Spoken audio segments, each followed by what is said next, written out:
परमेश्वर पिता का फिर से धन्यवाद करते हैं आज के इस दिन के लिए जिसे उसने हम सब के जीवन में दिया। आप सबको प्रभु यीशु मसीह में जय मसीह की कहता हूँ। आज का दिन फिर से हमारे जीवन में दिया ताकि हम उस जीवित परमेश्वर की महिमा कर सकें और उस जीवित परमेश्वर को और करीब से जान सकें। और इसलिए परमेश्वर प्रतिदिन हमारे जीवन में एक नया दिन देता है ताकि हम उस जीवित परमेश्वर को अपने अनुभवों से हम जानें, समझें और उसकी क्या इच्छा है, वो एक मनुष्य को क्यों बनाया, उसके पीछे क्या उद्देश्य है, हम उसको जानें। और इसलिए परमेश्वर अपनी बड़ी दया, बड़ी कृपा के द्वारा हमें हर एक दिन को दिखाता है और इसलिए उस जीवित परमेश्वर का मैं धन्यवाद करता हूँ। पिछले दिनों परमेश्वर ने हमारी सहायता किया हर एक बातों में और फिर से आज के दिन में परमेश्वर ने अपनी महिमा करने के लिए अब परमेश्वर ने हमें जीवन दिया है और इसलिए उस जीवित परमेश्वर का धन्यवाद करते हैं। आइए इससे पहले कि हम आराधना को आरंभ करें, उसकी स्तुति के गीतों को गाएं, परमेश्वर के वचन से हम सीखें, समझें। आइए हर एक बातों के लिए हम परमेश्वर की सहायता मांगें और परमेश्वर की सहायता के द्वारा हम आज के दिन में इस आराधना को करने पाएँ। और इसलिए आइए हम अपने हृदय को उसकी ओर उठाते हैं, अपनी आँखों को बंद करते हैं और परमेश्वर से प्रार्थना करते हैं उसकी सहायता के लिए ताकि हम आज के दिन उसकी महिमा कर सके उसकी सहायता के द्वारा। और इसलिए आइए हम प्रार्थना करेंगे। प्रेमी दयालु अनुग्रहकारी परमेश्वर पिता, मेरे उद्धारकर्ता प्रभु यीशु मसीह में एक बार फिर आपका धन्यवाद करता हूँ आज के इस दिन के लिए जिसे आपने हम सब के जीवन में दिया। आज का दिन आपने दिखाया ताकि हम आप जीवित परमेश्वर की महिमा कर सकें, उसकी आराधना कर सकें, उसकी स्तुति के गीतों को गा सकें। और इसलिए परमेश्वर पिता हर एक दिन आप हमारे जीवन में देते हैं ताकि हम अपने जीवन को और भी गंभीरता के साथ आपके सम्मुख अपने जीवन को रख सकें। और इसलिए परमेश्वर पिता धन्यवाद करते हैं परमेश्वर पिता आपके महान प्रेम के लिए। आपने हमसे प्रेम किया और प्रेम का प्रमाण आपने ये दिया अपने इकलौते पुत्र प्रभु यीशु मसीह को क्रूस पर देकर, प्रभु यीशु का बलिदान देकर, प्रभु यीशु का पवित्र रक्त देकर आपने बता दिया कि आप मनुष्यों से कितना प्रेम करते हैं। आप प्रेमी परमेश्वर हैं और इसके लिए मैं आपका धन्यवाद करता हूँ। धन्यवाद करते हैं परमेश्वर पिता आपके पवित्र जीवित सामर्थी वचन के लिए जिसके खुलने से ही प्रकाश होता है और भोले लोग समझ को प्राप्त करते हैं। आपने अपने वचन को अपने बड़े नाम से भी अधिक महत्व दिया है। इसी वचन के द्वारा परमेश्वर पिता आप मनुष्यों से बातचीत करते हैं, मनुष्यों की दशा को दिखाते हैं और इसी वचन के द्वारा आप जीवन देते हैं।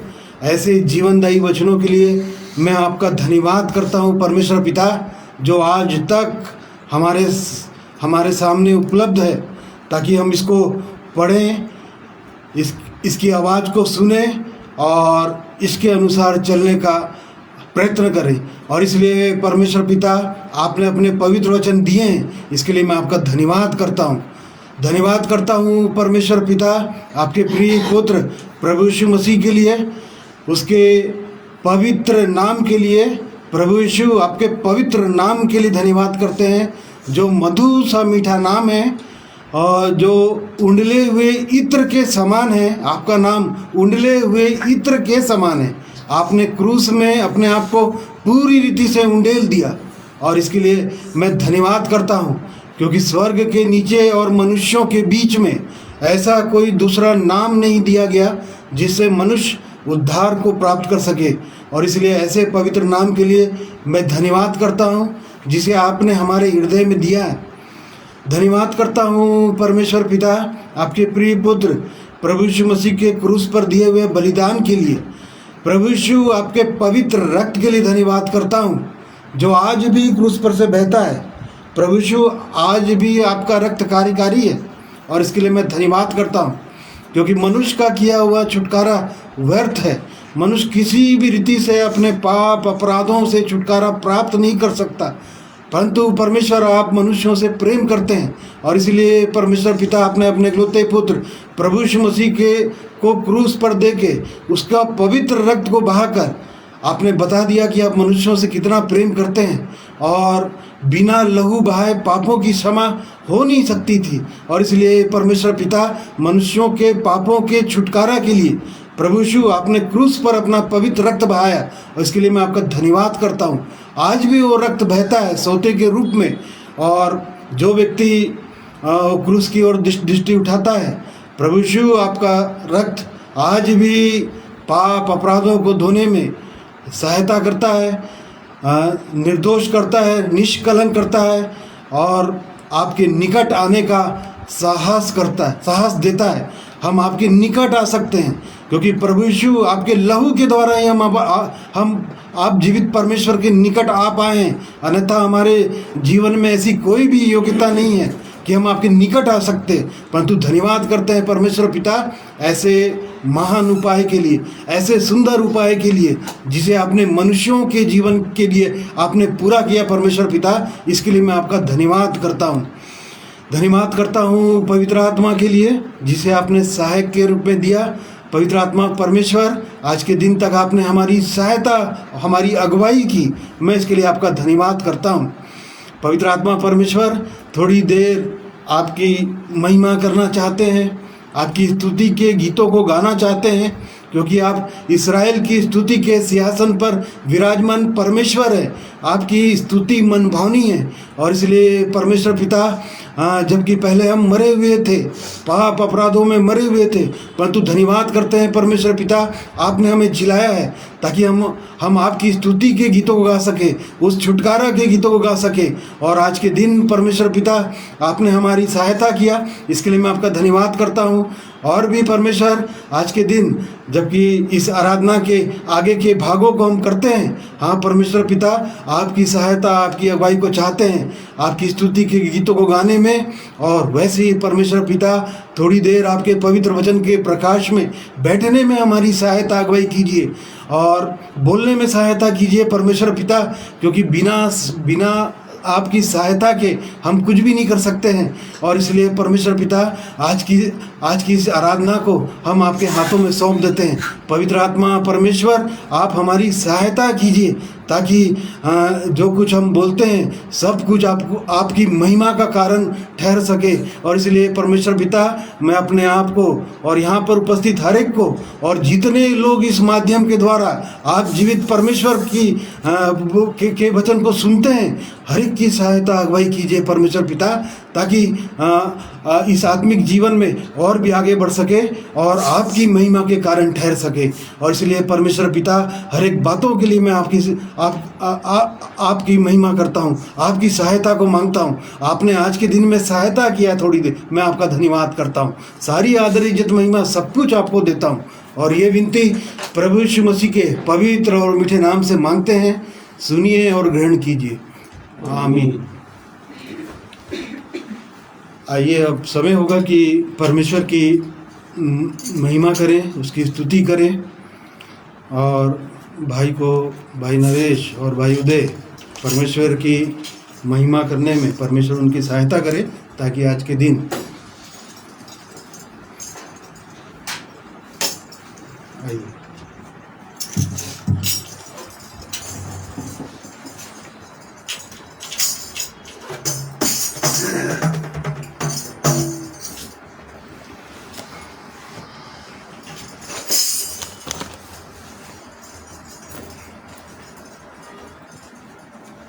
परमेश्वर पिता का धन्यवाद करते हैं इस समय के लिए।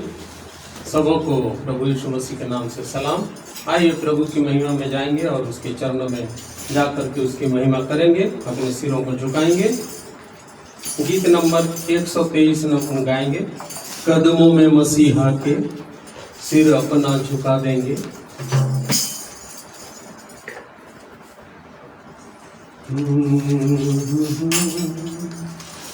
कदमों में मसीहा के दिल अपना झुका देंगे, उल्फत में मसीहा के दिल अपना लुटा देंगे। कदमों में मसीहा के दिल अपना झुका देंगे, उल्फत में मसीहा की दिल अपना लुटा देंगे। वो शान मसीहा की जो अजली और अबदी है, वो शान मसीहा की वो अजली और अबदी है।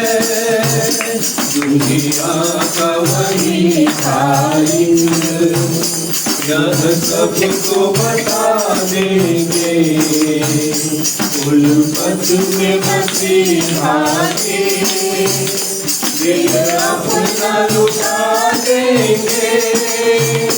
कदमों में मसीहा के दिल अपना झुका देंगे, उल्फत में मसीहा की दिल अपना लुटा देंगे।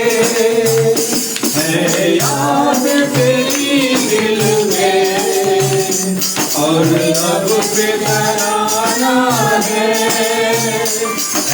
याद तेरी दिल में और लब पे तराना है। हम तुझको न भूलेंगे, दुनिया को भुला देंगे, उल्फत में मसीहा की दिल अपना लुटा देंगे। कदमों में मसीहा के दिल अपना झुका देंगे, उल्फत में मसीहा के दिल अपना लुटा देंगे। जान अपनी मसीहा के सूली पे चढ़ा दी थी, जान अपनी मसीहा ने सूली पे चढ़ा दी थी। ईमान और हम उस पर चढ़ा देंगे, उल्फत में मसीहा की दिल अपना लुटा देंगे। कदमों में मसीहा के दिल अपना झुका देंगे, उल्फत में मसीहा की दिल अपना लुटा देंगे। दिल दे के मसीहा को इंसान नए होंगे, दिल दे के मसीहा को इंसान नए होंगे।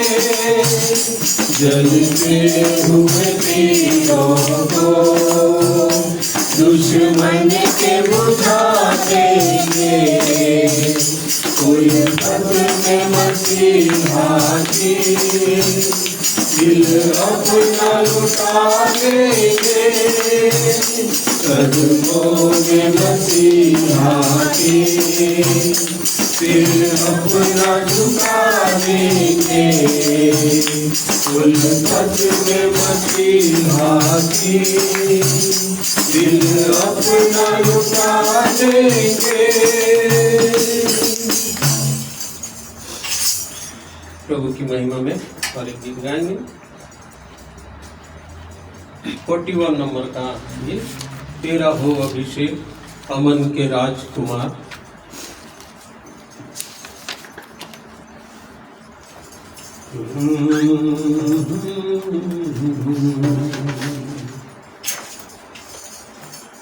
तेरा हो अभिषेक अमन के राजकुमार, आज हमारे दिल में जन्म ले हे प्रभु यीशु महान, हे प्रभु यीशु महान। तेरा हो अभिषेक अमन के राजकुमार, आज हमारे दिल में जन्म ले हे प्रभु यीशु महान, हे प्रभु यीशु महान। और मेरा था चाहे उलझी थी ये जमीन कुछ भी, आसमां कुछ था और अंधेरा था, राहें उलझी थी ये जमीन कुछ भी, आसमां कुछ था। तूने आकर फिर संभाला, तूने आकर फिर संभाला, तेरा प्रेम अपार। तेरा हो अभिषेक अमन के राजकुमार, आज हमारे दिल में जन्म ले हे प्रभु यीशु महान, हे प्रभु यीशु महान। क्या चढ़ाए हम भेंट में तुझको, सोना बुर्रोबा नहीं कबूल तुझको। क्या चढ़ाए हम भेंट में तुझको, सोना बुर्रोबा नहीं कबूल तुझको। वर दे ऐसा तुझ पे कर दे, वर दे ऐसा तुझ पे कर दे, जीवन अपना निसार। तेरा हो अभिषेक अमन के राजकुमार, आज हमारे दिल में जन्म ले हे प्रभु यीशु महान, हे प्रभु यीशु महान। लहर बढ़ती थी सदा जहां में रहे, दुआ करे मिलकर अमन जहां में रहे। लहर इस जिंदगी सदा जहां में रहे, दुआ करे मिलकर अमन जहां में रहे। हम जहां जिस हाल में हो, हम जहां जिस हाल में हो, कर तेरा प्रचार। तेरा हो अभिषेक अमन के राजकुमार, आज हमारे दिल में जन्म ले हे प्रभु यीशु महान, हे प्रभु यीशु महान। धन्यवाद परमेश्वर पिता का।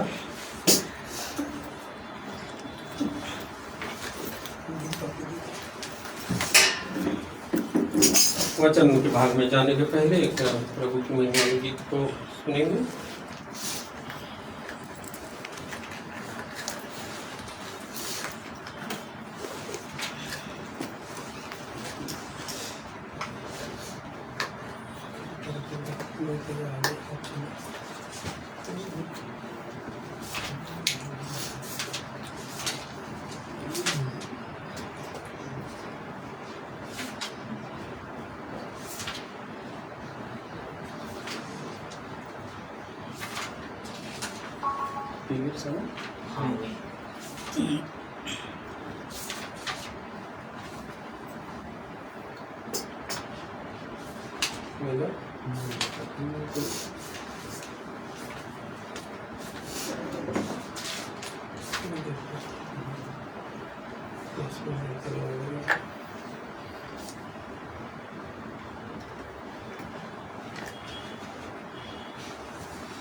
परमेश्वर पिता का धन्यवाद करते हैं इस समय और अवसर के लिए। आइए प्रभु की महिमा में एक गीत को हम सुनेंगे जो प्रभु ने वादा किया है हमारे जीवन के लिए कि मैं सदा तेरे साथ रहूँगा, मैं निरंतर तुझे लिए चलूँगा।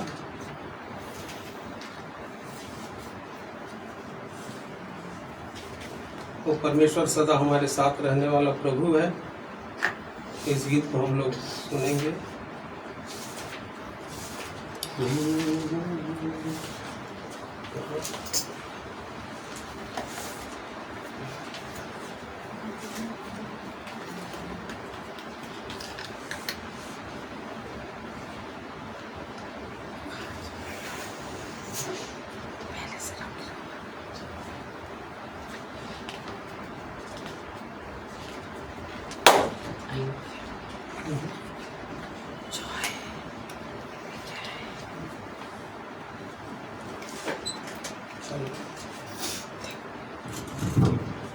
हेलो हेलो हेलो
तुझे मैं चलाऊंगा, चिंता न करो, भय ना करो, हाथ पकड़ कर तुझे मैं चलाऊंगा। मैं तेरे आगे आ चलूंगा और तुझको विश्राम दूंगा। मैं तेरे आगे आ चलूंगा और तुझको विश्राम दूंगा।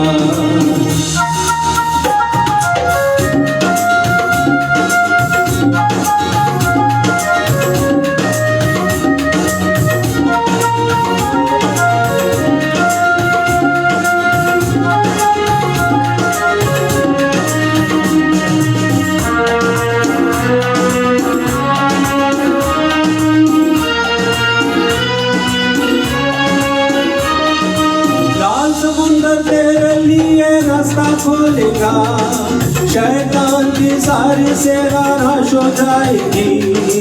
यरदन नदी भी भरकर बहेगी, जीवन का फाटक तुम्हें स्वागत करेगा।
कोई दुख न आएगा, मार्गों में दूत तेरी रक्षा करेगा, पाँवों में पत्थर से ठेस न लगे, स्वर्गदूत हाथों में उठा ले जाएगा।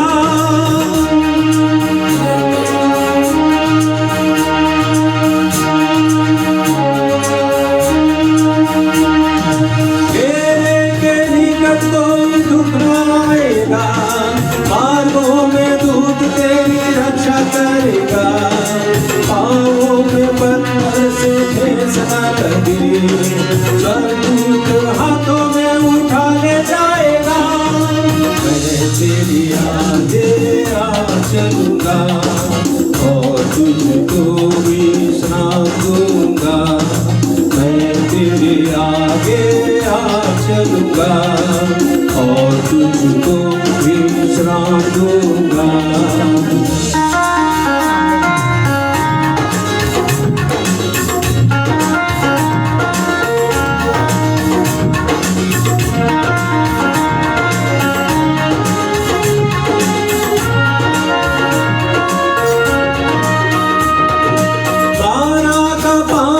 भी मीठा लगेगा, यरीहो की शहर बला गिर पड़ेगी, सूर्य चंद्रमा की गति थम जाएगी, जीवन की ज्योति तुम्हें ले जाएगी।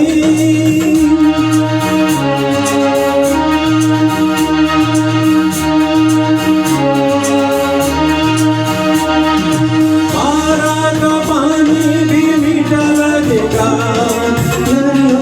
शहर बला गिर पड़ेगी, सूर्य चंद्रमा की गति थम जाएगी, जीवन की ज्योति तुम्हें ले जाएगी।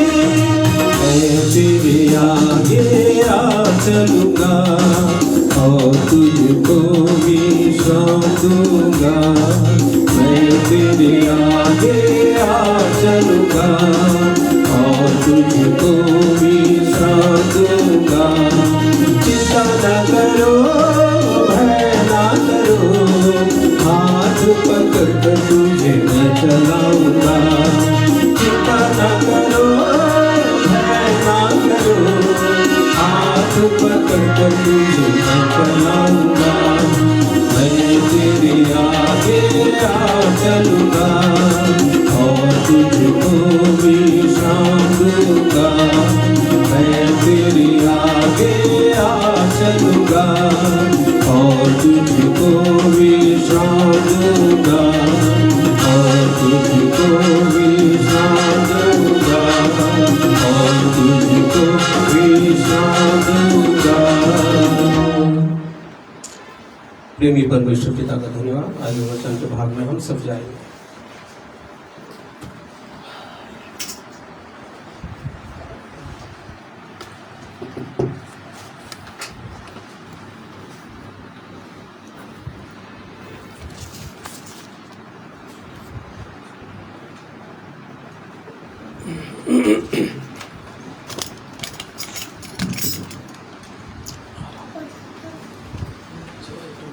परमेश्वर पिता का फिर से धन्यवाद करते हैं सुंदर गीत के लिए।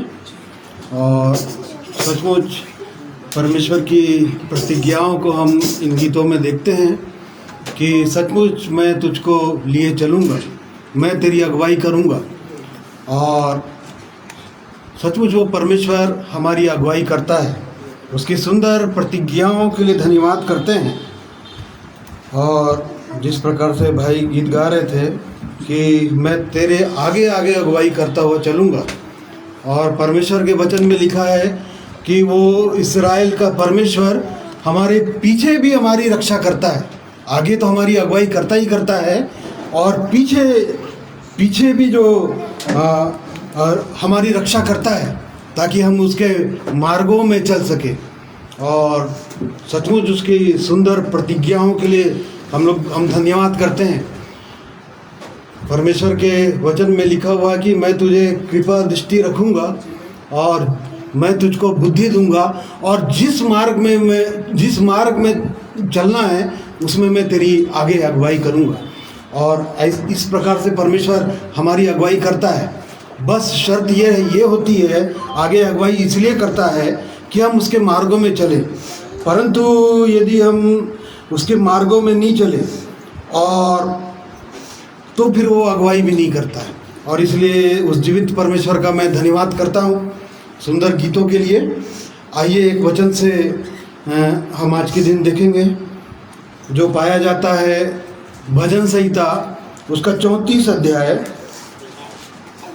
उसका 8 पद।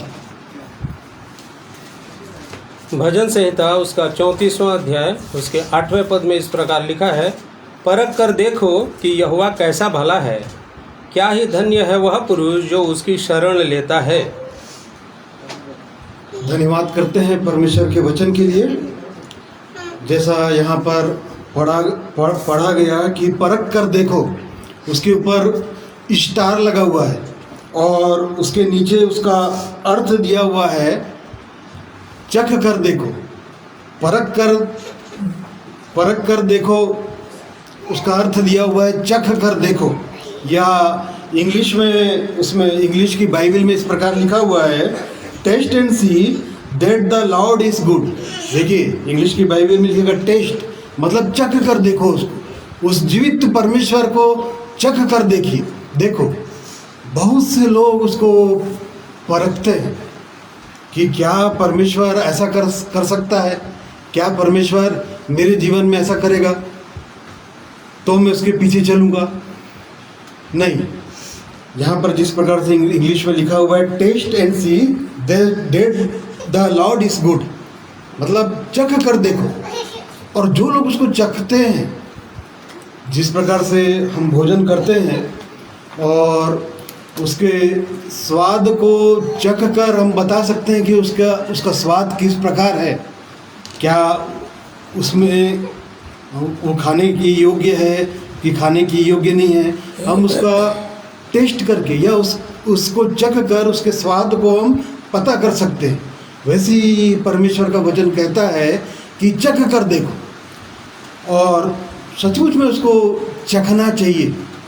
और जो लोग चखते हैं, जो लोग उसके स्वाद को चखते हैं और जो लोग उसके स्वाद को चख कर उसका अनुभव को करते हैं, और सचमुच में वो परमेश्वर भला परमेश्वर है। और नहीं तो बहुत से लोग जैसे जिस प्रकार से परमेश्वर ने इस्राएलियों को मिस्र की बंधुआई से निकाला, कि किस प्रकार मिस्र के लोग इस्राएलियों पर अत्याचार कर रहे थे, और तब फिर परमेश्वर ने उनकी पुकार को सुना और उनको मिस्र के फिरौन के वश से उनको निकाल कर ले आया।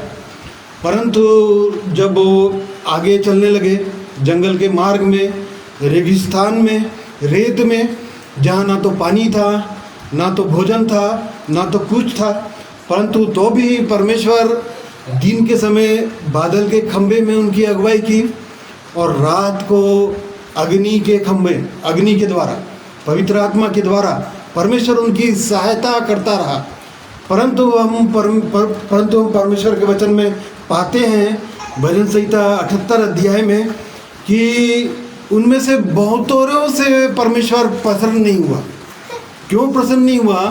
क्योंकि वो परमेश्वर को परखने लगे, परमेश्वर को देखने लगे, परमेश्वर को जांचने लगे, क्या परमेश्वर मेरे लिए ऐसा कर सकता है। भजन संहिता 78 अध्याय उसका 8 पद को पढ़िए तो।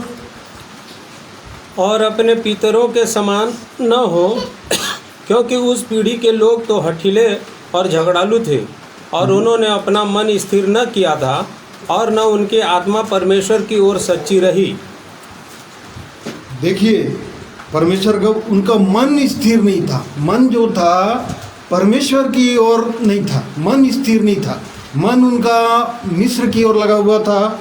वहाँ का भोजन, वहाँ की जीवन शैली उनके और उनका मन लगा हुआ था, परमेश्वर की ओर उनका मन स्थिर नहीं था, और न उनकी आत्मा परमेश्वर की ओर सच्ची रही।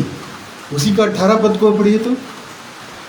अपनी चाह के अनुसार भोजन मांग कर मन ही मन परमेश्वर की परीक्षा की, वे परमेश्वर के विरुद्ध बोले और कहने लगे, क्या परमेश्वर जंगल में मेज लगा सकता है? और आगे उसने चट्टान पर मार के जल बहा तो दिया और धाराएं उमड़ चली, परंतु क्या वह रोटी भी दे सकता है? क्या वह अपनी प्रजा के लिए मांस भी तैयार कर सकता है? हाँ, देखिए इस प्रकार वो परमेश्वर को परखने लगे या परमेश्वर का टेस्ट करने लगे। क्या परमेश्वर अपनी चाह के अनुसार, मतलब उनकी अपनी चाह थी कि अपनी चाह के अनुसार भोजन मांगकर मन ही मन परमेश्वर की वो परीक्षा करने लगे।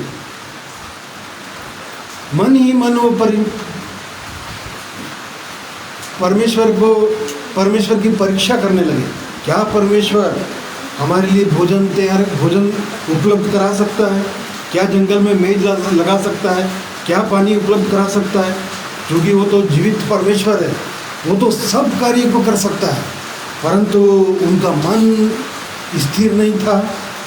और उसी का 22 पद, इसलिए कि उन्होंने परमेश्वर पर विश्वास नहीं रखा था, न उसकी उद्धार करने की शक्ति पर भरोसा किया। हाँ देखिए, ना तो उन्होंने परमेश्वर पर विश्वास किया और ना तो उनके उद्धार करने की शक्ति पर भरोसा किया। वो सचमुच परमेश्वर ने उनको बहुत सुंदर अनुभव दिया था। मिस्र की बंधुआई से किस प्रकार 10 विपत्ति भेजकर परमेश्वर ने उन लोगों को निकाला था मिस्र फिरौन के वश से। और पहली बार उन लोगों ने गीत गाया था जो निर्गमन 15 अध्याय में है, मैं परमेश्वर का गीत गाऊंगा क्योंकि वो महाप्रतापी परमेश्वर है। घोड़ों समेत सवारों को उसने समुद्र में डाल दिया। इस प्रकार उन्होंने पहला गीत गाया।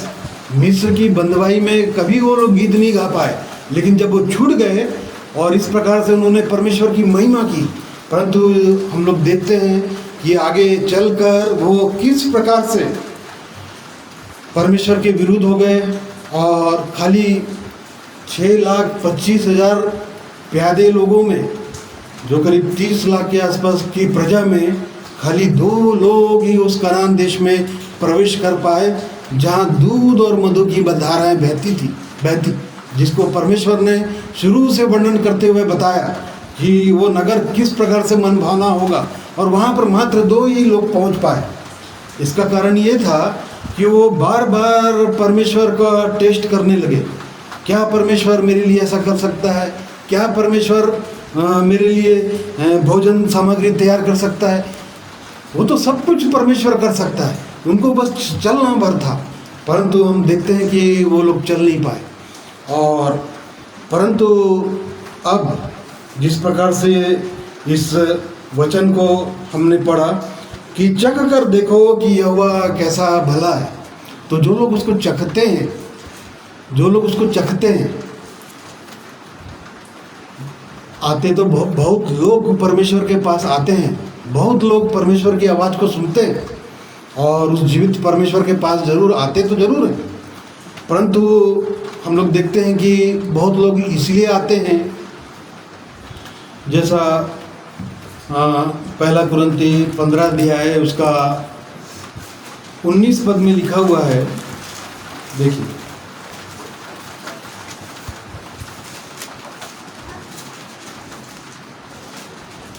तो यदि हम केवल इसी जीवन में मसीह से आशा रखते हैं तो हम सब मनुष्यों से अधिक अभागे हैं। देखिए, परमेश्वर का वचन कहता है कि हम यदि इसी जीवन में प्रभु यीशु मसीह से ये आशा रखते हैं कि हमारी सब ज़रूरतों की चीज़ें पूरी हो, हमारे पास धन संपत्ति बना रहे, हमारा शरीर ठीक ठाक रहे, हम इस जीवन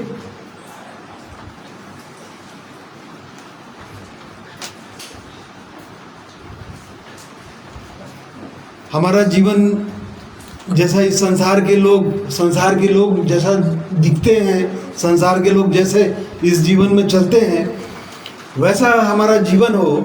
तो देखिए, परमेश्वर का वचन कहता है यदि हम इस जीवन में प्रभु यीशु मसीह से ये आशा रखें तो हम सबसे अधिक अभागे हैं करके लिखा है। परमेश्वर के वचन में इस प्रकार लिखा हुआ है, हम सबसे अधिक अभागे हैं। तो लोग इसीलिए प्रभु यीशु मसीह के पास आते थे। भीड़ की भीड़, भीड़ किस लिए प्रभु यीशु मसीह के पास भीड़ किस लिए आती थी? क्यों चखना है प्रभु यीशु मसीह को? क्योंकि वो परमेश्वर आत्मा है और आत्मा का कोई स्वरूप नहीं होता, आत्मा का कोई हार्ड मास नहीं होता, क्योंकि वो परमेश्वर अगम्य ज्योति में निवास करता है और ना तो उसे किसी ने देखा है और ना तो देख सकता है। परंतु प्रभु यीशु मसीह जो एकलौता परमेश्वर का पुत्र है, उसी ने परमेश्वर को प्रकट किया अपने गुणों के द्वारा, अपने जीवन शैली के द्वारा, कि वो परमेश्वर प्रेम है, वो परमेश्वर आनंद है, वो परमेश्वर शांति है। और इसलिए लोग प्रभु यीशु मसीह के पीछे चलते थे। परंतु हम लोग देखते हैं परमेश्वर के वचनों में कि बहुत से लोग इसलिए प्रभु यीशु मसीह के पीछे चलते थे। मरकुस 3 अध्याय उसका 7 पद को पढ़िए तो।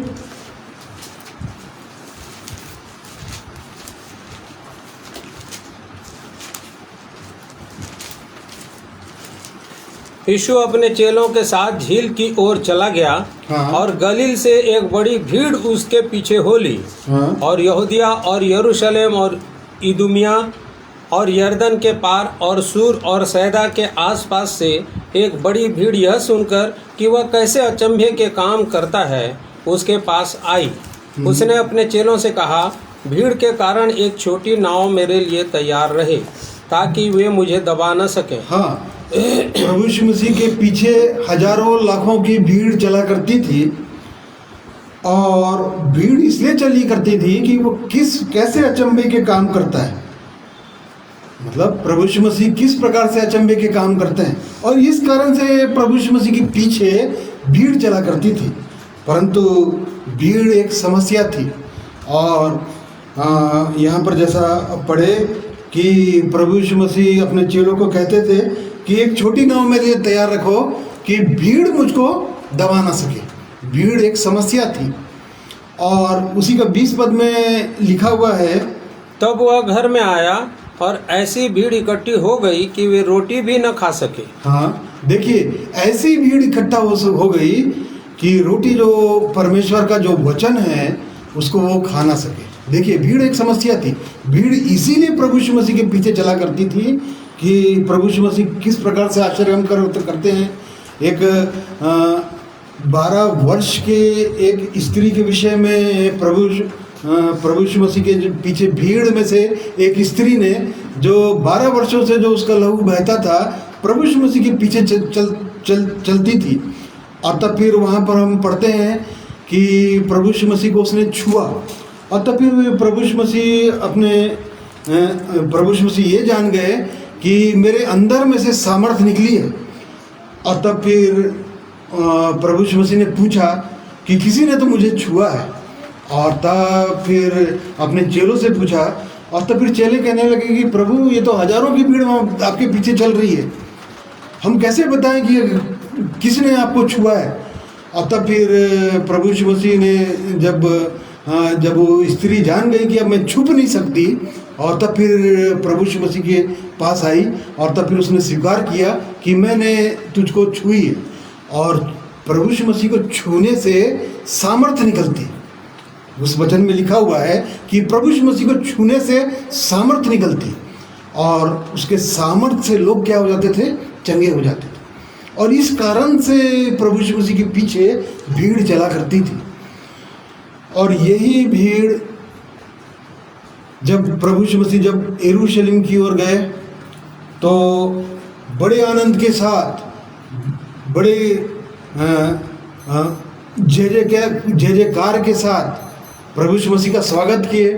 होशन्ना होशन्ना करके गीत को गाए। और जब प्रभु यीशु मसीह पकड़वा दिए गए तो यहाँ तक कि पिलातुस जो उसका न्याय कर रहा था, उसने भी कहा कि मैं इसमें कोई भी दोष नहीं पाता हूँ, ये तो निर्दोष है, ये निष्कलंक है, इसमें कोई भी पाप नहीं है। परंतु भीड़, वहाँ पर भीड़ ये कह रही थी कि इसे क्रूस पर चढ़ाओ, इसे क्रूस पर चढ़ाओ, ये क्रूस पर चढ़ाने के योग्य है। परंतु प्रभु यीशु मसीह ने तो कोई भी पाप नहीं किया था। तो भीड़ इसलिए प्रभु यीशु मसीह के पीछे चला करती थी। परंतु यहाँ पर परमेश्वर के वचन में लिखा हुआ है कि चख कर देखो, और सचमुच में जो लोग उसको चखते हैं, चख कर देखो कि वो परमेश्वर कैसा भला है। क्या आपने इसको चखा है? और सचमुच में वो परमेश्वर का वचन जैसा कहता है कि चख कर देखो, तो चख कर देखना ही चाहिए। और जो लोग उसको चखते हैं और उसके अनुभव को अपने जीवन में पाते हैं, और सचमुच में वो परमेश्वर चखने की योग्य है, क्योंकि ये इस संसार में जो संसार का भोजन है, जो संसार का वातावरण है, यदि लोग चखते हैं, जो संसार का जो ईश्वर है, ये सारा संसार जो है वो दुष्ट के वश में पड़ा हुआ है। और जब चूँकि हम इस संसार में रहते हैं, और इस संसार में रहते हुए जो लोग इस संसार में रहते हुए वो संसार के ईश्वर के वश में हैं, और वो लोग के जीवन में किस प्रकार से वो नाना प्रकार की तकलीफ़ों में, चिंताओं में, परेशानियों में और मुश्किलों में डूबे हुए हैं, पापों में डूबा हुआ मनुष्य है, ऐसे मनुष्य को परमेश्वर का वचन कहता है कि चख कर देखो। और जो लोग उसको चखते हैं, उसके अनुभव को अपने हृदय में महसूस करते हैं कि सचमुच वो परमेश्वर कैसा भला परमेश्वर है। हम लोग वचन से देखेंगे कि परमेश्वर किस प्रकार से परमेश्वर के लोग चखते हैं। यूहन्ना जैसा पहला ही आश्चर्यक्रम में हम देखते हैं, प्रभु यीशु मसीह ने पहला आश्चर्यक्रम दिखाया, ठीक है कि नहीं? पहला आश्चर्यक्रम उसने क्या बताया? पानी को दाखरस में बदल दिया। पानी जो था वो दाखरस में बदल गया, और तब प्रभु यीशु मसीह ने पहला आश्चर्यक्रम यहाँ पे दिखाया। परंतु इस पहले आश्चर्यक्रम में परमेश्वर ने, प्रभु यीशु मसीह ने यह पहला चिन्ह दिखाकर अपनी महिमा प्रकट की, और तब फिर उसके चेले लोगों ने उस पर विश्वास किया। परमेश्वर के वचन में लिखा है कि प्रभु यीशु मसीह ने अपनी महिमा प्रकट की, और तब फिर उसके चेलों ने उस पर विश्वास किया कि वो सचमुच में कैसा भला परमेश्वर है। यहाँ पर पहला आश्चर्यक्रम को हम पढ़ते हैं कि गलील, उसका हेडिंग में लिखा हुआ है कि गलील के काना में पहला आश्चर्यक्रम, जो यूहन्ना 2 अध्याय उसका पहला पद में पाया जाता है। फिर तीसरे दिन गलील के काना में किसी का विवाह था, और यीशु की माता भी वहाँ थी। यीशु और उसके चेले भी उस विवाह में निमंत्रित थे। हाँ। जब दाखरस घट गया तो यीशु की माता ने उससे कहा, उनके पास दाखरस नहीं रहा। यीशु ने उससे कहा, हे महिला, मुझे तुझसे क्या काम, अभी मेरा समय नहीं आया। उसकी माता ने सेवकों से कहा, जो कुछ वह तुमसे कहे वही करना। वहाँ यहूदियों के शुद्ध करने की रीति के अनुसार पत्थर के 6 मटके धरे थे, जिनमें 2-2, 3-3 मन समाता था। यीशु ने उनसे कहा, मटकों में पानी भर दो। उन्होंने उन्हें मुँह भर दिया।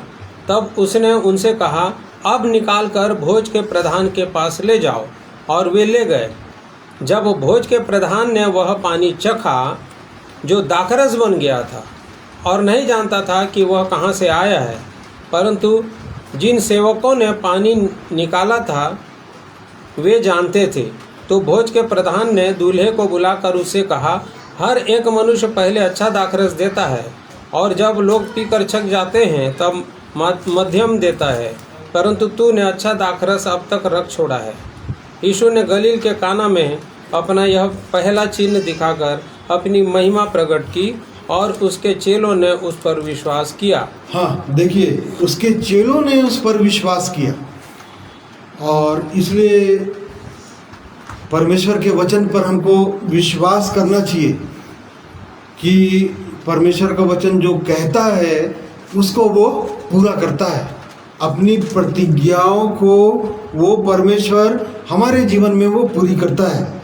जिस प्रकार से हम ये जो यूहन्ना का जो दूसरा अध्याय, यहाँ गलील के काना में किसी का विवाह था और प्रभु यीशु मसीह वहाँ निमंत्रित थे।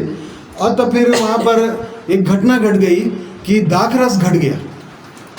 दाखरस एक अंगूर का एक पेय पदार्थ होता है जो यहूदी लोग जो जब विवाह होता था तो वहाँ पर इस पेय पदार्थ को स्वागत के लिए दिया जाता था।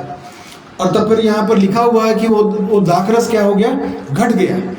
और तब फिर उसकी माता ने सेवकों से कहा, जैसा यहाँ पर परमेश्वर के वचन में लिखा कि उसकी माता ने सेवकों से कहा कि जो कुछ वह तुमसे कहे वही करना। देखिए, उसकी माता मरियम उसको जानती थी और इसलिए अपने सेवकों से कहे कि जो कुछ वो तुमसे कहे वही करना। देखिए, आज परमेश्वर का वचन यदि हम परमेश्वर के वचन को यदि हम पढ़ते हैं तो परमेश्वर का वचन हमसे क्या कहता है। परमेश्वर का वचन हमसे जो कहता है, यदि हम उस पर विश्वास कर लें, यदि हम उसकी आज्ञा को मान लें। देखिए, आज्ञा के साथ यहाँ पर आज्ञा भी है और विश्वास भी है। ये जीवन जो है, विश्वास से जीवन आरंभ होता है।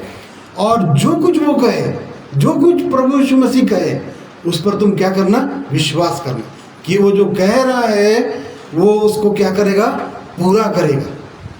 और तब फिर उसकी माता ने सेवकों से यही कहा। और तब फिर उसकी वो वहाँ पर लिखा हुआ है कि वहाँ यहूदियों के शुद्ध करने की रीति के अनुसार पत्थर के 6 मटके धरे हुए थे। यहूदी लोग अपनी रीति के अनुसार अपने आप को शुद्ध करते थे। परमेश्वर के वचन में लिखा हुआ है कि किस प्रकार से वो अपने आप को शुद्ध करते थे। मरकुस 7 अध्याय उसका 1, 2, 3 पद में लिखा हुआ है कि जब वो भोजन करने बैठते थे तो पानी के द्वारा अपने हाथ और पाँवों को शुद्ध करते थे। जब कभी वो बाजार जाया करते थे तो जब वहाँ से लौटते थे तब वो अपने आप को धोकर शुद्ध किया करते थे। पढ़ लीजिए अगर खुल गया। तब फरीसी और कुछ शास्त्री जो यरूशलेम से आए थे, हाँ। उसके पास इकट्ठा हुए और उन्होंने उसके कुछ चेलों को अशुद्ध अर्थात बिना धोए हाथों से रोटी खाते देखा। देखो, उनके चेले लोग, प्रभु यीशु मसीह के चेले बिना हाथ धोए रोटी को खाया करते थे। तब क्योंकि फरीसी और सब यहूदी पूर्वजों की परंपरा पर चलते हैं और जब तक भली भांति हाथ नहीं धो लेते तब तक नहीं खाते, और बाजार से आकर जब तक स्नान नहीं कर लेते तब तक नहीं खाते। हाँ। और बहुत सी अन्य बातें हैं जो उनके पास मानने के लिए पहुंचाई गई हैं। ठीक, देखिए, यहाँ पर यहूदी लोग किस रीति से अपने आप को उनके पूर्वजों के रीति व्यवहारों के अनुसार वो लोग कार्य करते थे। उनके पूर्वज रीति व्यवहार किस प्रकार से वो बाजार जाते थे तो बाजार से आने के बाद वो स्नान करते थे। उनकी ये रीति व्यवहार थी कि उसके द्वारा मनुष्य क्या हो सकता है, शुद्ध हो सकता है। परंतु यहाँ पर हम लोगों ने पढ़ा कि यहूदियों के शुद्ध करने की रीति के अनुसार पत्थर के 6 मटके धरे हुए थे। 6 जो है, 6 संख्या जो है, 6वें दिन परमेश्वर ने मनुष्य को बनाया। ठीक है कि नहीं? 6वें दिन परमेश्वर ने मनुष्य को बनाया अपने स्वरूप और अपनी समानता में।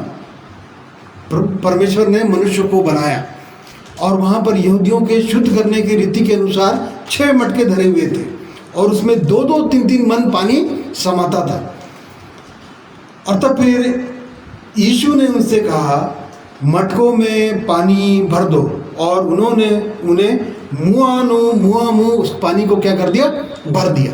देखिए प्रभु यीशु मसीह ने कहा कि मटकों में पानी भर दो, और तब फिर उन्होंने प्रभु यीशु मसीह ने जो कहा उन मटकों में पानी से मुँह मटकों को क्या कर दिया, भर दिया। पानी जो है परमेश्वर का वचन है, जो परमेश्वर का जल है, जिसके लिए प्रभु यीशु मसीह ने दावा किया। प्रभु यीशु मसीह ने ये दावा किया कि जीवन का जल मैं हूँ। वो सामरी स्त्री को प्रभु यीशु मसीह ने कहा, जो याकूब के कुएं में पानी भरने के लिए आई हुई थी, और तब फिर प्रभु यीशु मसीह ने उससे कहा कि मुझे पानी पिला, और तब फिर वो सामरी स्त्री प्रभु यीशु मसीह से कहने लगी, तू यहूदी होकर मुझ सामरी स्त्री से पानी मांगता है। और तब फिर प्रभु यीशु मसीह ने कहा कि यदि तू परमेश्वर के वरदान को जानती और वो जो तुझसे जो बात कर रहा है वो कौन है, तो सचमुच तुझसे मांगती और वो तुझको जीवन का जल देता। और सचमुच आज लोग परमेश्वर के वरदानों को नहीं जानते। उसका वरदान रोमियो 6 अध्याय उसका 23 पद में लिखा हुआ है कि पाप की मजदूरी तो मृत्यु है, परंतु परमेश्वर का वरदान प्रभु यीशु मसीह में अनंत जीवन है। परमेश्वर के वरदान को वो सामरी स्त्री नहीं जानती थी। और तब फिर वो सामरी स्त्री बड़ा आश्चर्यचकित हुई और वो प्रभु यीशु मसीह से कहने लगी कि मैं इतना दूर क्यों आऊँ, क्यों इतना दूर पानी भरने के लिए आऊँ। स्त्री ने उससे कहा, हाँ। हे प्रभु, वह जल मुझे दे ताकि मैं प्यासी न हूँ, हाँ। और न जल भरने को इतनी दूर आऊँ। हाँ, देखिए मैं क्यों प्यासी रहूँ, मैं क्यों इतना दूर पानी भरने के लिए आऊँ। और तब फिर प्रभु यीशु मसीह ने उसको उत्तर दिया।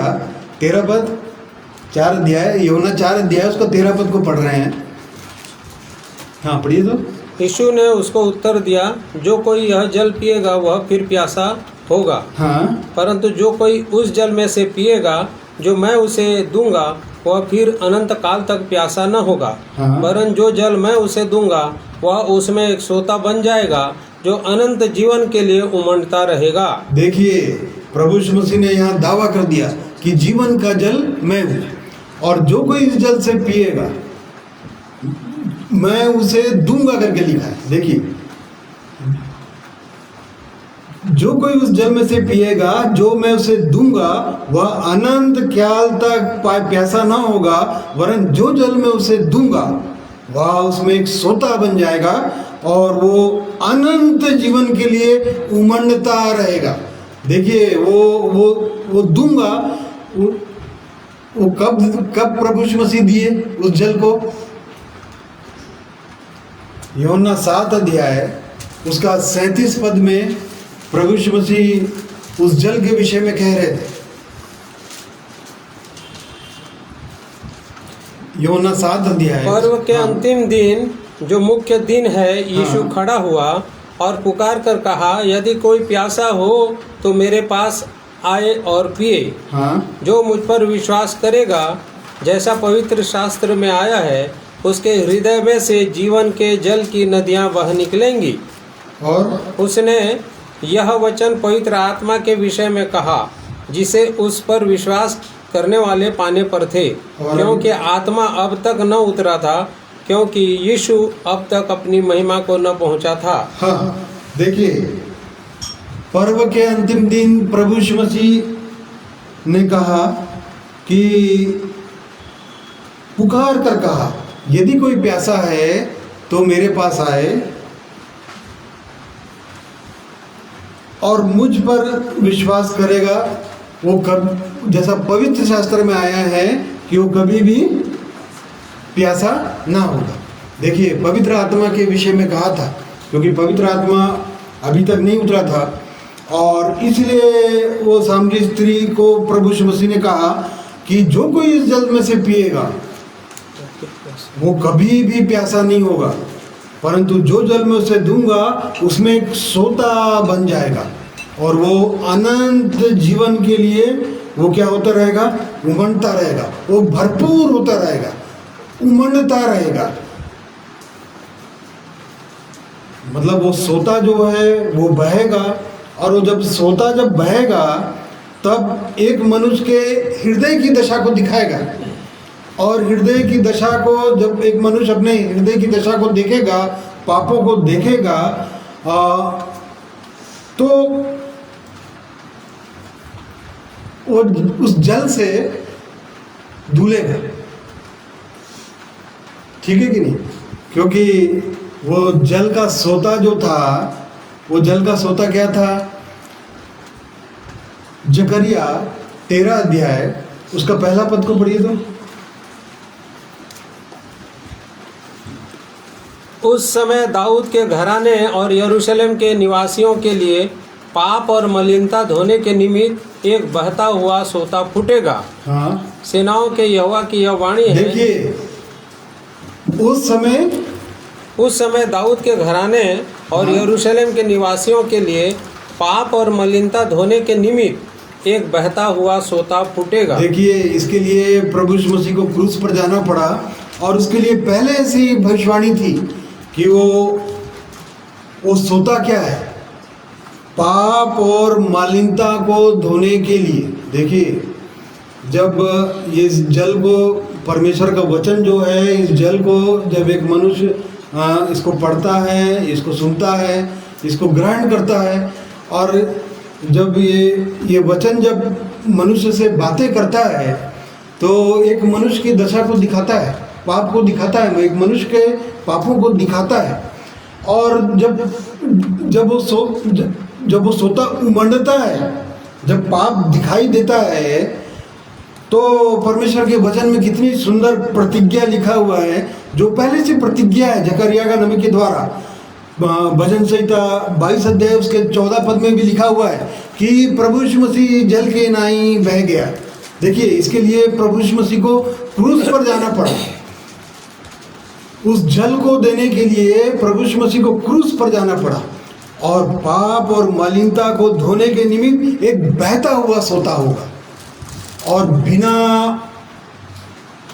पापों को धोए हुए, बिना पापों के धुले हुए कोई भी मनुष्य उस जीवित परमेश्वर को चख नहीं सकता। क्योंकि यदि हमको उसको चखना है, यदि उसके स्वाद को चखना है, तो उसके पास तो आना पड़ेगा। जिस प्रकार से वो सामरी स्त्री उसके पास आई, उसने उस जीवन के जल को मांगा, और जब जीवन के जल को उसने मांगा तो प्रभु यीशु मसीह को कहने लगी कि क्या तू कोई भविष्यवक्ता है? हाँ, प्रभु यीशु मसीह ने उसकी सारी दशा को दिखा दिया, सब कुछ को दिखा दिया।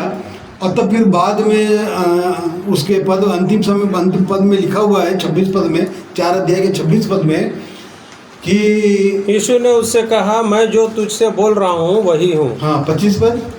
स्त्री ने उससे कहा, मैं जानती हूँ कि मसीह जो ख्रिस्त कहलाता है आने वाला है, जब वह आएगा तो हमें सब बातें बता देगा। हाँ, देखिए, प्रभु यीशु मसीह उससे बातें करने लगे, और जब वो बातें करने लगे तो प्रभु यीशु मसीह ने उसकी दशा को दिखा दिया, सब कुछ देख ली उसने।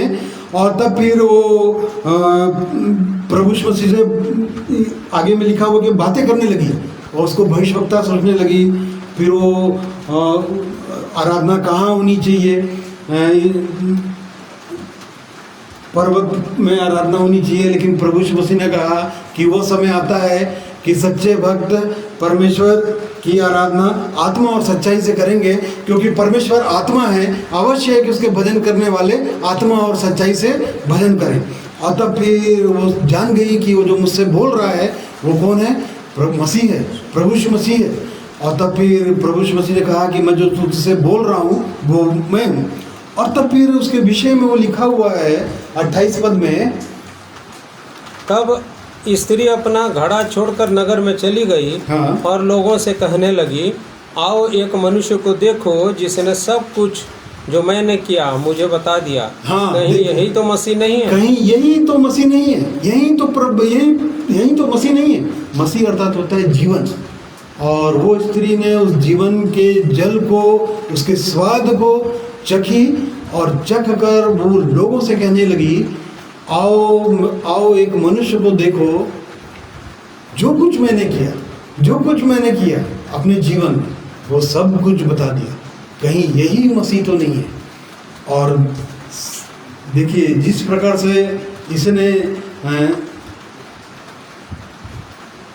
प्रभु यीशु मसीह को चखा, उसके स्वाद को चखा और चख कर बता दी कि वो सचमुच में कैसा परमेश्वर है। वैसे यहाँ पर जो यूहन्ना 2 अध्याय को जब पढ़ रहे थे तब आगे लिखा हुआ है कि भोज के प्रधान ने वह पानी चखा जो दाखरस बन गया था और नहीं जानता था कि वो कहाँ से आया, परंतु जिन सेवकों ने पानी निकाला था वे जानते थे।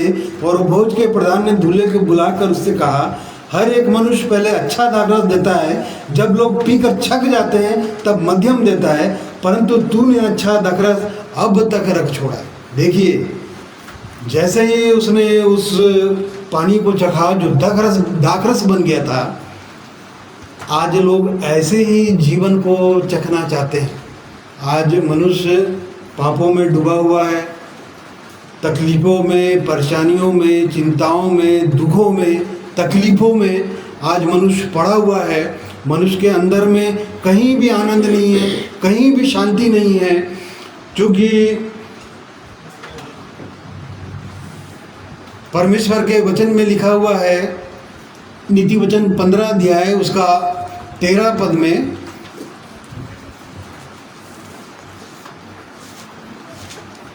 मन आनंदित होने से मुख पर भी प्रसन्नता छा जाती है, और आगे परंतु मन के दुख से आत्मा निराश होती है। देखिए मन आनंदित हो जाने से मुख पर भी प्रसन्नता छा जाती है।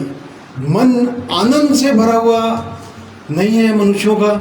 मनुष्य के अंदर कहीं पर भी शांति नहीं है, क्योंकि प्रभु यीशु मसीह जो हैं वो शांति का राजकुमार है। लोग उस शांति को चखना चाहते हैं। लोग कैसे चखेंगे जब तक उसको महसूस नहीं करेंगे, उसके शांति, उसके आनंद को नहीं जानेंगे, तो कैसे जानेंगे कि वो परमेश्वर कैसा भला परमेश्वर है। और जो लोग उससे मेल मिलाप करते हैं बिना मेल मिलाप के, परमेश्वर के वचन में लिखा हुआ है अय्यूब 22 अध्याय उसका 21 पद में कि उससे मेल मिलाप कर तो तुझको क्या होगी, शांति मिलेगी। उससे मेल मिलाप मतलब वो परमेश्वर से मनुष्यों का मेल मिलाप टूटा हुआ है, और इस प्रकार से मनुष्यों के अंदर में शांति नहीं है। और इसीलिए प्रभु यीशु मसीह को आना पड़ा।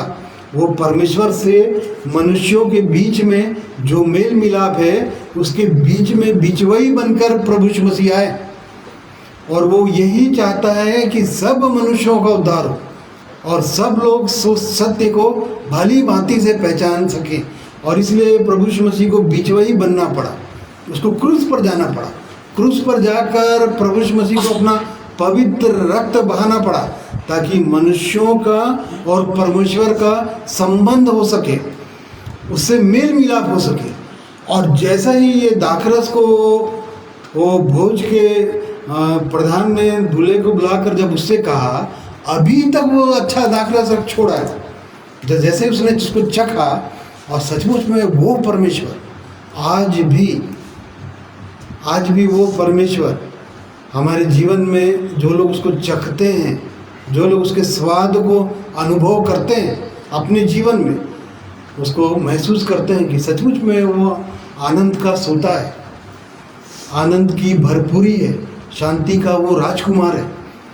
तो जिस प्रकार से भोज के प्रधान ने जब वो दाखरस को चखा तो उसने ये कहा कि अब तक वो दाखरस रख छोड़ा है। आज तक वो परमेश्वर यही कार्य को कर रहा है।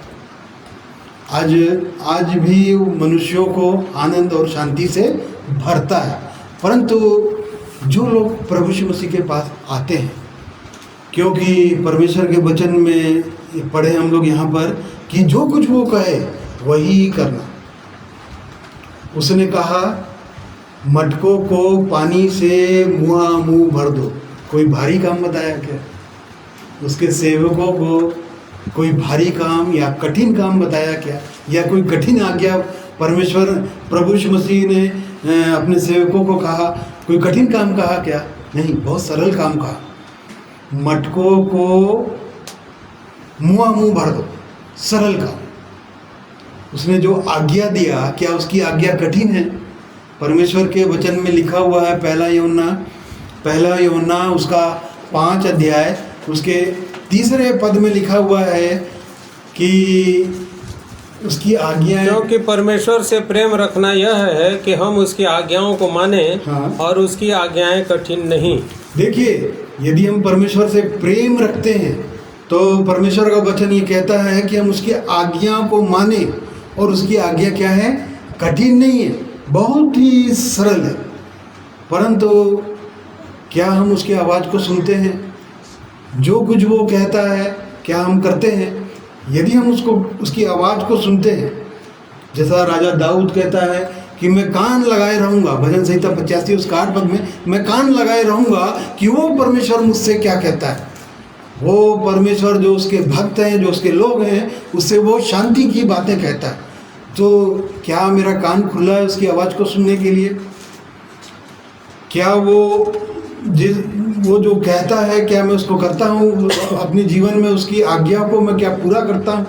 और जो लोग उसकी आज्ञाओं को सुनते हैं, उसकी आज्ञा को मानते हैं, परमेश्वर का वचन कहता है कि उसकी आज्ञाएं कठिन नहीं। हम लोग परमेश्वर के वचन में देखते हैं कि किस प्रकार प्रभु यीशु मसीह का मित्र लाजर, जो 4 दिन का मरा हुआ था, जो कब्र में था, और तब फिर 4थे दिन प्रभु यीशु मसीह उस कब्र के पास पहुँचे। और तब फिर प्रभु यीशु मसीह ने वहाँ पर लोगों से कहा कि पत्थर को हटाओ। कब्र में एक पत्थर रखा हुआ था। और तब फिर उसकी बहन जो थी मार्था, उसकी 2 बहनें थी, मरियम और मार्था। और तब फिर मार्था कहने लगी कि प्रभु उसको तो मरे हुए 4 दिन हो गए और उसमें से तो बदबू आती होगी। प्रभु यीशु मसीह ने बहुत सरल काम कहा, पत्थर हटाओ। पत्थर मतलब होता है समस्याएं। हमारे जीवन में जो समस्याएं हैं, हमारे जीवन में जो पाप है उसको हटाना। परंतु यहाँ मार्था कहने लगी कि सचमुच प्रभु उसको तो मरे हुए 4 दिन हो गए, उसमें से तो बदबू आती होगी। तो मेरे प्रिय भाइयों बहनों, ये बात तो सही है कि उसमें तो सचमुच बदबू आएगी। पत्थर हटाएंगे तो बदबू तो आएगी। परंतु प्रभु यीशु मसीह ने बहुत सरल काम कहा, पत्थर हटाओ। और जब पत्थर हटाए तभी प्रभु यीशु मसीह ने प्रार्थना किया और तब वो कब्र से बाहर निकला। लाजर जो है, जब तक वो पत्थर नहीं हटा था, पत्थर को किसको हटाना पड़ेगा? पत्थर को हमको हटाना पड़ेगा, मुझको खुद को, स्वयं को, मुझको पत्थर को हटाना पड़ेगा। यदि उसके स्वाद को यदि हमको चखना है तो समस्याओं को हमको हटाना पड़ेगा। और जब पत्थर हटाया गया तभी प्रभु यीशु मसीह ने प्रार्थना किया और तभी वो लाजर कब्र से बाहर आया। तो देखिए, बहुत सरल काम परमेश्वर हमसे कहता है, प्रभु यीशु मसीह हमसे बहुत सरल काम कहते हैं। तो क्या आपने उसके स्वाद को चखा है? और नहीं चखा है तो सचमुच चखिए।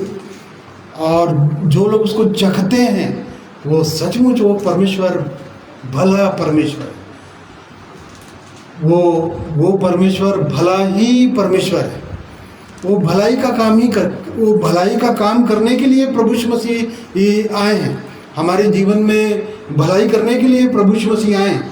जिस प्रकार से प्रेरितों के काम 10 अध्याय उसका 38 पद में हम लोग पढ़ते हैं कि प्रभु यीशु मसीह ने किस प्रकार से भलाई की, किस प्रकार से वो भलाई आज तक जो लोग उसको चखते हैं, आज तक वो इस प्रकार की भलाई करता है। किस प्रकार की भलाई? परमेश्वर ने किस रीति से यीशु नासरी को पवित्र आत्मा और सामर्थ्य से अभिषेक किया। हाँ। वह भलाई करता और सबको जो शैतान के सताए हुए थे अच्छा करता फिरा। देखिए, क्योंकि परमेश्वर हाँ, उसके साथ था। हाँ, परमेश्वर उसके साथ था। शैतान आज लोगों को क्या कर रहा है? ये संसार का ईश्वर जो है, शैतान जो है, मनुष्य को सता रहा है। मनुष्य के हृदय में कहीं भी शांति नहीं है, कहीं भी आनंद नहीं है।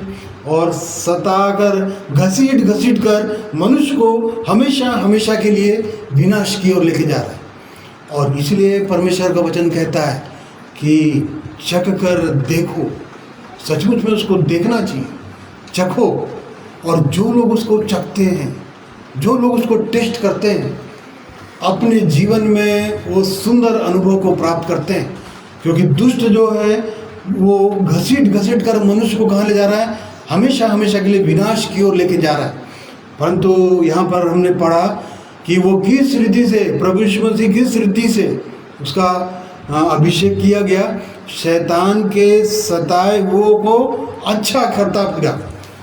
आज भी वो शैतान जो है मनुष्य को सता रहा है, विभिन्न तरीकों से मनुष्य बंधा हुआ है, उसके बंधनों में बंधा हुआ है, जकड़ा हुआ है, फंसा हुआ है, रस्सियों में बंधा हुआ है। और इस प्रकार से घसीट घसीट कर मनुष्य को हमेशा हमेशा के लिए विनाश की ओर लेकर जा रहा है। परंतु परमेश्वर का वचन कहता है कि चख कर देखो। और जो लोग उसको चखते हैं और उसके उस जीवित अनुभव को महसूस करते हैं कि सचमुच में वो जीवित परमेश्वर है, सचमुच में वो जीवन देने के लिए आया है। क्योंकि प्रभु यीशु मसीह ने कहा कि आत्मा तो जीवनदायक है, शरीर से कुछ भी लाभ नहीं। देखिए, प्रभु यीशु मसीह ने जितनी भी बातें कही हैं सब आत्मा और जीवन है। शरीर के लिए, शारीरिक चीज़ों के लिए प्रभु यीशु मसीह ने नहीं कहा, परंतु आत्मा के विषय में कहा। जितनी भी चंगाई प्रभु यीशु मसीह ने कही सब वो आत्मा के विषय में कही, आत्मा के विषय में कही। हम लोग पढ़ते हैं यूहन्ना 20 अध्याय उसका 30 पद में कि परमेश्वर ने बहुत सारे काम किए, इतने सारे आश्चर्य कर्म किए। यदि वो एक एक करके पुस्तकों में लिखे जाते तो लिखा हुआ है कि वो पृथ्वी भर में नहीं समाती। परंतु 20 अध्याय उसका 30 पद को पढ़िए तो यीशु ने और भी बहुत से चिन्ह चेलों के सामने दिखाए, हाँ। जो इस पुस्तक में लिखे नहीं गए, हाँ। परंतु ये इसलिए लिखे गए हैं कि तुम विश्वास करो कि यीशु ही परमेश्वर का पुत्र मसीह है, और विश्वास करके उसके नाम से जीवन पाओ। देखिए, इसीलिए लिखे गए हैं कि विश्वास करके तुम उसके नाम से जीवन पाओ। और प्रभु यीशु मसीह जीवन देने के लिए है, और मनुष्यों के पास जीवन नहीं है। जीवन इसलिए नहीं है कि मनुष्य पाप अपराधों के कारण मनुष्य मरा हुआ है। और जो लोग उसको टेस्ट करते हैं, जो लोग उसको चखते हैं, उनके पापों से छुटकारा देने के लिए ही प्रभु यीशु मसीह आए।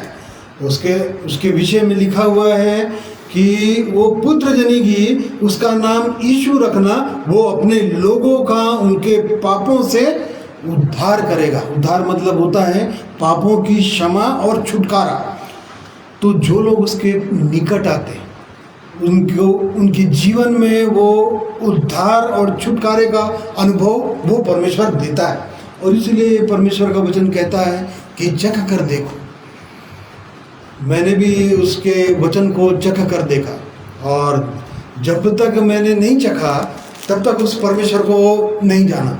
परंतु जिस दिन चखा, 10 मई 2002 को परमेश्वर ने अपने पवित्र वचन के द्वारा जब मैंने उसको चखा, देखा, समझा, जाना, तब मैंने जाना कि सचमुच में वो परमेश्वर प्रेमी परमेश्वर है, वो परमेश्वर भला परमेश्वर है, वो परमेश्वर उद्धार करता परमेश्वर है। वो परमेश्वर हमें इस संसार से, संसार की अभिलाषाओं से हमको छुड़ाकर प्रभु यीशु मसीह के राज्य में प्रवेश करने के लिए वो प्रभु यीशु मसीह संसार में आए। और इसलिए प्रभु यीशु मसीह ने कहा कि तुम चिंता करके यह ना कहना कि हम क्या खाएंगे, क्या पिएंगे और कहाँ रहेंगे, परंतु उसके क्या चीज़ की खोज में करो, उसके राज्य और धर्म की खोज करो, तो ये सब वस्तुएं तुमको मिल जाएगी। देखिए, ये प्रभु यीशु मसीह ने कहा। तो क्या उसके धर्म और राज्य की हमारे हृदय के अंदर में क्या उसका धर्म स्थापित हुआ? क्या वो परमेश्वर जो स्वयं प्रभु यीशु मसीह स्वयं जो धर्म है, क्या हमारे हृदय में है? और यदि हमारे हृदय में है तो सचमुच में आनंद और शांति हमारे हृदय में स्थापित होगी। और नहीं तो फिर ये संसार का ईश्वर जो है एक मनुष्य को घसीट घसीट कर अपने साथ विनाश की ओर लेके जा रहा है, जो नीचे की ओर जाता है। और अफसोस ये रहे है कि बहुतेरे मनुष्य वहाँ पर चले जा रहे हैं। परंतु परमेश्वर का वचन हमें आग्रह करता है, हमें चिताता है, हमें कहता है, हमें उसकी आवाज़ को सुनना चाहिए और सुनकर उसको टेस्ट करना चाहिए, उसको चखना ही चाहिए। और जो लोग उसको चखते हैं सचमुच में उस जीवित परमेश्वर की महिमा करते हैं कि सचमुच में वो परमेश्वर हमारे लिए भला परमेश्वर, वो सचमुच में भलाई करता है, हमारे जीवन में भलाई को हमारे जीवन में देता है। और इसलिए उस जीवित परमेश्वर का मैं धन्यवाद करता हूँ। और जो लोग उसको नहीं चखे उसको चखिए, उसको टेस्ट करिए। और जो लोग उसको चख चुके हैं, देखिए जो लोग उसको चख चुके हैं उसको आगे बढ़ने के लिए कहता है, वहीं पर मत रहिए। जो लोग उसको टेस्ट कर चुके हैं कि वो परमेश्वर सचमुच भला परमेश्वर है। एक वचन पढ़िए, पहला पतरस 2 अध्याय उसका 3 पद। क्योंकि तुमने प्रभु की कृपा का स्वाद चख लिया है। हाँ, देखिए तुम लोगों ने प्रभु की कृपा का स्वाद, देखिए वो प्रभु कैसा कृपालु परमेश्वर है, दयालु परमेश्वर है। जो लोग इसकी कृपा का स्वाद चख लिए हैं, नए जन्मे हुए बच्चों के समान निर्मल आत्मिक दूध की लालसा करो, ताकि उसके द्वारा उद्धार पाने के लिए बढ़ते जाओ। हाँ, पहला पद और पढ़ लीजिए। इसलिए सब प्रकार का बैर भाव और छल और कपट और डाह और निंदा को दूर करके। हाँ, देखिए यहाँ पर बोल रहा है जो लोग उसके कृपा का स्वाद चख लिए, कि वो परमेश्वर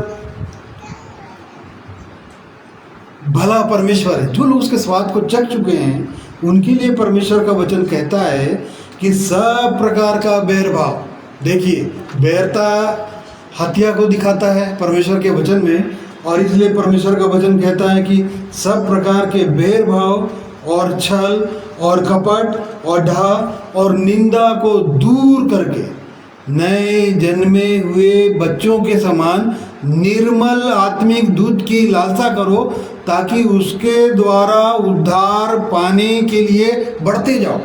देखिए अब कम जो कर्म होना चाहिए वो बढ़ता हुआ कर्म होना चाहिए। बढ़ते जाओ, ऊपर की ओर बढ़ते जाओ, स्वर्ग की ओर देखते जाओ, ऊंचाइयों की ओर, नीचे की ओर नहीं, क्योंकि नीचे का जीवन नहीं है। और इसलिए जो लोग इस जीवन का अनुभव करते हैं, कर लिए हैं या कर चुके हैं, क्योंकि नए जन्मे हुए बच्चों के समान निर्मल आत्मिक दूध की लालसा करो। निर्मल आत्मिक दूध मतलब शुद्ध आत्मिक दूध, मतलब परमेश्वर के वचन, आगे उसकी लालसा करो और आगे बढ़ो और उसको अपने जीवन में महसूस करो। और इस प्रकार से उद्धार पाने के लिए आगे बढ़ते जाओ, क्योंकि ये प्रतिदिन के जीवन का उद्धार है ना, प्रतिदिन का उद्धार है। हमने जिस दिन जीवन पाया उस दिन नहीं, आज का दिन परमेश्वर ने हमारे जीवन में दिया है। और इसलिए आज के दिन परमेश्वर हमारे जीवन को देखता है। आज के दिन क्या मैं उस उद्धार के कार्य को मैं अपने जीवन में पूरा कर रहा हूँ, नहीं कर रहा। और इसलिए बोल रहा है नए जन्मे हुए बच्चों के समान आज के दिन आत्मिक दूध की लालसा करो, और ताकि उसके द्वारा उद्धार पाने के लिए बढ़ते जाओ। तो ये नए लोगों के लिए, जो लोग उसकी कृपा का स्वाद चख लिए, और जो लोग नहीं चखे हैं तो सचमुच में चखिए और चख कर सचमुच में वो भला परमेश्वर है, उसके स्वाद को अपने जीवन में अनुभव कीजिए। तो परमेश्वर इन वचनों के द्वारा हमारी सहायता करे, और इन वचनों के द्वारा, इन वचनों के प्रकाश में हम अपने जीवन को देखें और भी हम आगे बढ़ें। ये परमेश्वर की इच्छा है। आइए एक और गीत परमेश्वर की महिमा के लिए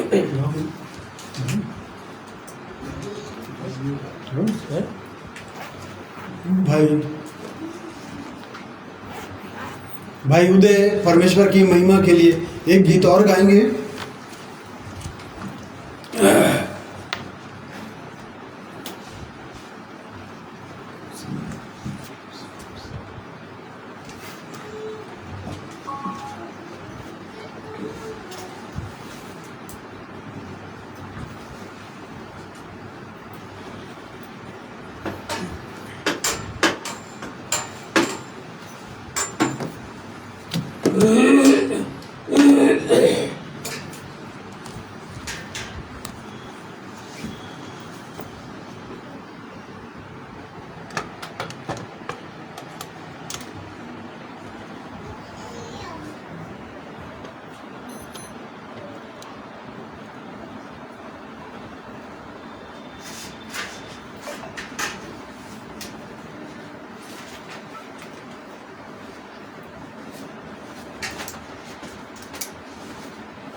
सबको जय मसीह की। मैं भी परमेश्वर पिता की महिमा के लिए गीत गाऊंगा।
होते हैं दोस्त सा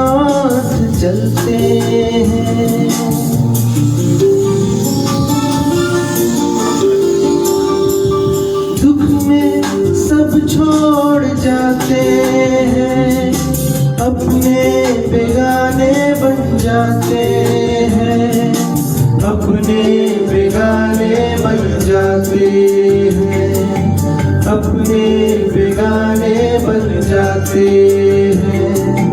माँ जैसे संग संग रहती है, वैसे ही यीशु संग संग रहेगा। चाहे सुख हो चाहे दुख हो, तुझको कभी ना छोड़ेगा, तुझको कभी ना छोड़ेगा। माँ जैसे संभालती है। आरारिरो, आरारिरो, आरारिरो, आरारिरो, आरारिरो, आरारिरो, आरारिरो।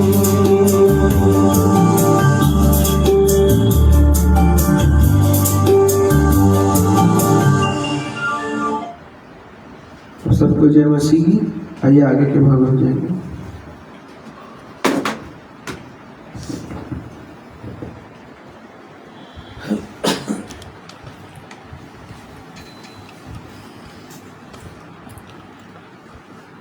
सुंदर गीत के लिए भाई का धन्यवाद करते हैं। और सचमुच वो परमेश्वर हमको संभालता है, वो अपने वचन के द्वारा हमको संभालता है और हमारी आशा को बढ़ाता है। हमारी आशा टूटने नहीं पाती है। हमारी ये आशा है कि हम एक दिन उस जीवित परमेश्वर को देखें, ये हमारी आशा है। और इसलिए वो परमेश्वर अपने वचन के द्वारा हमारी सहायता करता है, हमें संभालता है। और वो परमेश्वर ने ये भी कहा है कि मैं ना तो तुझे कभी छोड़ूंगा और ना तो त्यागूंगा। माँ अपने बच्चों को छोड़ सकती है, वो त्याग सकती है, परंतु मैं तुझे कभी नहीं छोड़ूंगा। ये उसकी सुंदर प्रतिज्ञा है। और इसलिए ऐसे जीवित परमेश्वर के लिए हम धन्यवाद करते हैं। आइए एक और प्रार्थना करेंगे, अंतिम प्रार्थना, फिर उसके बाद इस आराधना को समाप्त करेंगे।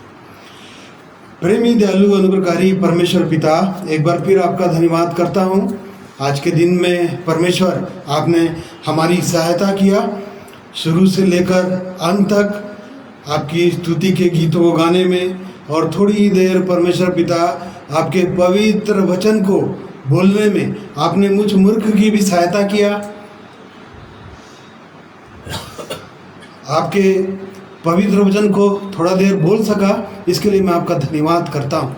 धन्यवाद करता हूँ परमेश्वर पिता, जैसा हमने आज के दिन इस वचन को देखा, चख कर देखो कि वो परमेश्वर कैसा भला परमेश्वर है। सचमुच परमेश्वर पिता, मैंने भी इसको चखा, और चख कर ही मैंने जाना सचमुच परमेश्वर पिता कि आप सचमुच भले परमेश्वर हैं। और इसके लिए मैं आपका धन्यवाद करता हूँ परमेश्वर। और भी मैं अपने जीवन को आपके सामर्थ्य हाथों में देता हूँ। आपकी इच्छा और आपकी योजनाओं के लिए धन्यवाद करता हूँ। आपकी प्रतिज्ञाओं के लिए धन्यवाद करते हैं परमेश्वर पिता। आपने कहा आप अभिलाषी जीव को, भूखे को आप उत्तम रोटी, अभिलाषी जीव को संतुष्ट करते हैं और भूखे को उत्तम रोटी से आप तृप्त करने वाले परमेश्वर हैं।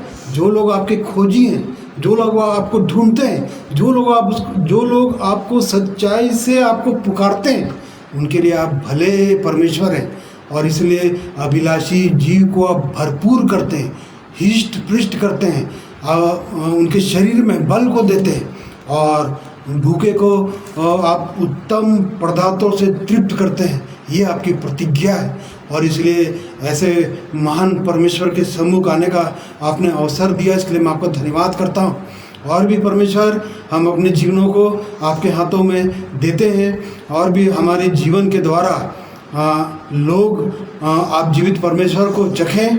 और इसलिए परमेश्वर पिता, आप हमें अपने स्वभाव में, अपने रूप में, अपने स्वरूप में हमें ढाल रहे हैं, इसके लिए मैं आपका धन्यवाद करता हूँ। और भी अपने जीवनों को हम आपके हाथों में सौंपते हैं परमेश्वर। आपके समान जैसा प्रभु यीशु आपको लोग चखते थे, आपको लोग देखते थे, आपके पीछे भीड़ चला करती थी। परमेश्वर पिता, आप जीवन देने वाले परमेश्वर थे और इसलिए परमेश्वर पिता सहायता कीजिए कि वास्तव में हम अपने हृदय की दशा को देखें और हृदय की दशा को देखें, मन फिराएं और भी आपके चरणों में आएं और इस आपको सचमुच में चखें और चख कर अनुभव करें कि सचमुच आप सचमुच भले परमेश्वर हैं। और इसलिए परमेश्वर पिता, मैं अपने जीवन को आपके हाथों में सौंप देता हूँ। आज के दिन में जितने लोग आपके पवित्र वचन को सुनते हैं, हाँ परमेश्वर पिता सहायता करें हर एक की कि आप जीवित परमेश्वर को और भी भली भांति देख सकें और अपने जीवन में महसूस कर सकें, उसको चख सकें। और इसलिए हर एक को मैं आपके सामर्थ्य हाथ में सौंप देता हूँ। आज के दिन में परमेश्वर, आपने हमारी सहायता, हमारी अगुवाई की, इसके लिए मैं धन्यवाद करता हूँ। सारी आदर, इज्जत, महिमा सब कुछ आपको देता हूँ और ये विनती प्रभु यीशु मसीह के पवित्र और मीठे नाम से मांगता हूँ। सुनिए और ग्रहण कीजिए, आमीन।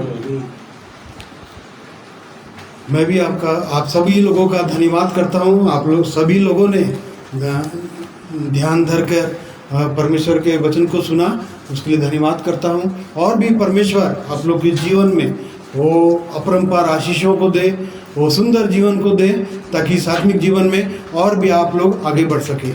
परमेश्वर का धन्यवाद हो। प्रभु यीशु मसीह में आप सभी को जय मसीह की कहता हूँ।